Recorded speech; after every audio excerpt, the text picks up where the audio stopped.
Iwewe Sweden, iwewe namazepi. Bari ngito dzechinherera.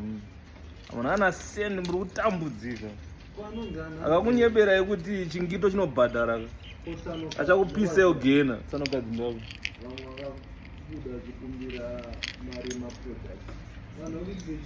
Ima product.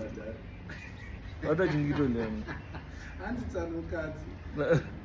Kuna mazepi tsanokadzi. Mumwe mfesi akabuda achinzi na anataita chinziiswa chaiticho. Mfesi? Guys, taita ambodana nengito here man. Ndibalance panapo kuti taita ambodana nengito here guys. Ngomana zvataurezva anonzi Jake uyu. Ari kujungisa taita. Akambojungisa. Chototenda kiki hurerere. Muri tende singaiti ndinozoita kuti taita tova straight.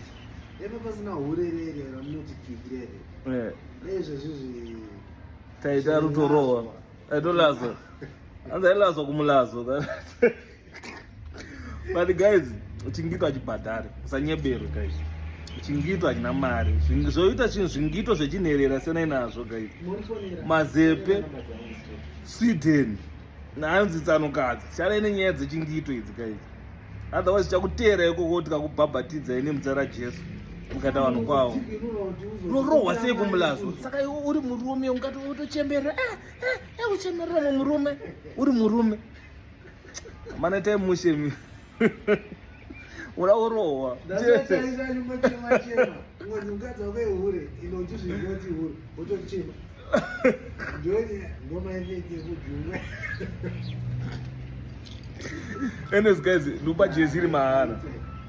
Lupa jeziri mahara pano vari kurida. It says large and Scotland team yangu but ndikangopa munhu ndofara. Maibada. Saka ingoni inbox kana uchida jeziri. Akanosani inbox ingonyora ku comment section ngoti ndikuda jezi ndo anda kupa ngonyora ne size yako chete.